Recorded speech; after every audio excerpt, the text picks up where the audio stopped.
I can tell the landscape was digitally constructed.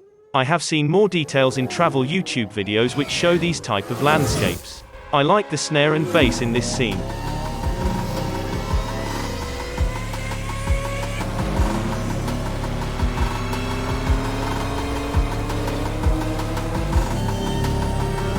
Speeder bikes have arrived at the checkpoint with the asset waiting confirmation. Knock it off. I can see an adult hitting an infant creature like that. However, the actor looks and sounds like he's hitting something hard. The bag should have folded a little from the hit. The bag folded this time. However, it sounds like he's still hitting a box instead of a bag with a creature inside it. Did you not just hear that Moff Gideon killed a dozen of his own troopers just to make a point? I think they aren't getting the real story. I can see that Moff Gideon would kill these two because they are sitting there and wasting time for nothing. His dark troopers might be killing the client's stormtroopers because of unloyalty. He just killed an officer for interrupting him, so this might take a while. Thank you. Standing by still. Great. Unbelievable.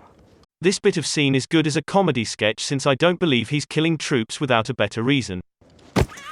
Serves you right. This hit sounds and looks normal. Identify yourself. I am IG-11. A nurse droid. I thought it was a hunter. Aren't IGs usually hunters? Yeah, well, evidently this one's a nurse. I'm sorry, nurse, but you're gonna have to get out of here. Are you refusing my request? No. I'm telling you to get out of here. It's funny that he missed. Normal law enforcement wouldn't be trying to reason with a robot. They would shoot and try take it out of commission without talking to it.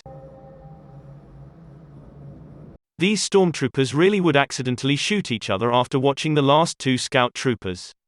They need to be behind cover too since our heroes could snipe them from their position. Jaren has a flashback of his parents hiding him in a bunker during a separatist attack on their city. His parents were killed by battle droids, but he was saved from a B-2 series super battle droid by an Mandalorian warrior, who ferried him to safety in a jetpack. I think the flashback is way too long. Plus, I hate the camera work since it's shaky. I don't think the Mandalorian warrior would be able to communicate to Jaren only by body language. I like the fireball. It looks real. Grief Karga is an idiot if he's drinking a central nervous system depressant. He needs his reactions faster, not slower since his life is in danger. Our heroes are idiots by exiting the building since they can use it as cover. They were safe inside the building at that time. 3 stormtroopers are not falling. They are jumping and rolling on purpose. This scene looks fake and choreographed. The door wasn't broken when the detonator was placed on it. By slowing this scene down, the blaster shot looks super fake. Plus, we only have one frame of Jaren being next to the exploding ammunition box. The explosions look really good. It looks like that they used 3 of them.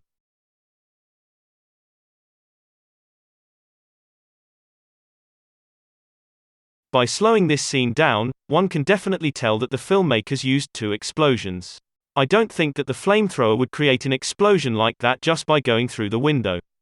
Plus, the door should be open and damaged since it already was breached by a detonator. The doorway is open again. I don't think I see the door on the floor though. I hate this scene. First, why can't Kara, Grief, and or IG-11 shoot at the incinerator trooper? Second, Jaren doesn't have a moderate traumatic brain injury. He has a superficial head wound and a concussion since he is clear, oriented, and can communicate. Third, why can't IG-11 carry Jaren into the tunnels since it looks like the cantina is being consumed with fire?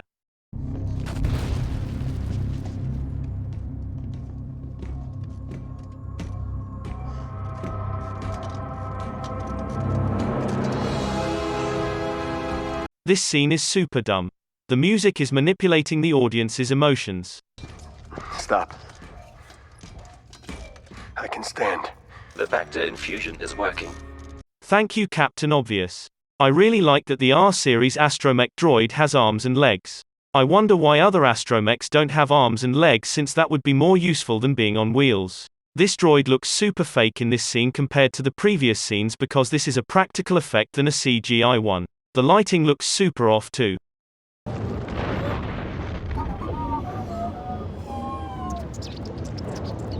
I like the chirping of the droid. This image looks super fake because the stormtroopers are mirror images of each other.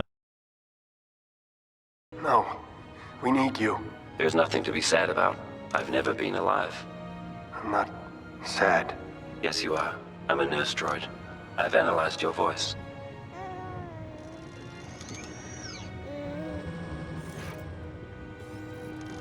I like this exchange and how IG-11 touched Grogu. Manufacturer's protocol dictates I cannot be captured.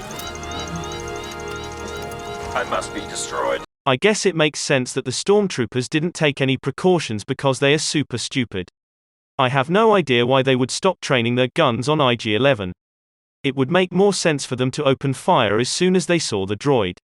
I like watching the explosions in slow motion. It's a good thing that there wasn't a cave-in when the detonation initially happened or when our heroes passed through the mouth of the tunnel. Hey, let's make the baby do the magic hand thing. Come on, baby. Do the magic hand thing. I'm out of ideas. I'm not. I love these lines and the look on Gina's face. I love the sound design of the TIE fighter and the soundtrack in the following scenes.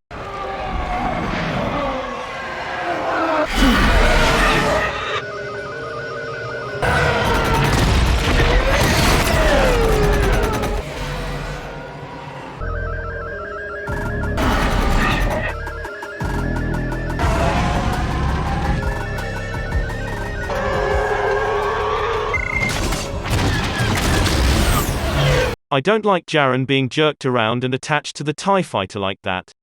I think that the TIE fighter has enough force to rip his arm off. He at least has to faint from the G-forces, have a dislocated shoulder, and have nerve, muscle, and ligament damage. This outside shot looks bad compared to the other outside shots that were just previously seen. Moff Gideon's little movement with the controls seems to be way out of proportion by having the TIE fighter doing multiple barrel rolls. Any more stormtroopers? I think we cleaned up the town. I'm thinking of staying around just to be sure. Of course there are more stormtroopers since IG-11 only killed 10 of them at the mouth of the tunnel. Navarro is a very fine planet.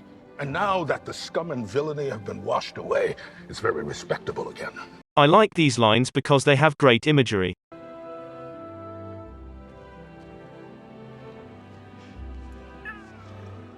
Take care of this little one. Or maybe it'll take care of you. June and Karga touched Grogu's ear just like IG-11 did earlier in the episode. This just made me think of how white Americans like to touch black Americans' hair. I like these stills that were added at the end of the episode. Thanks for watching.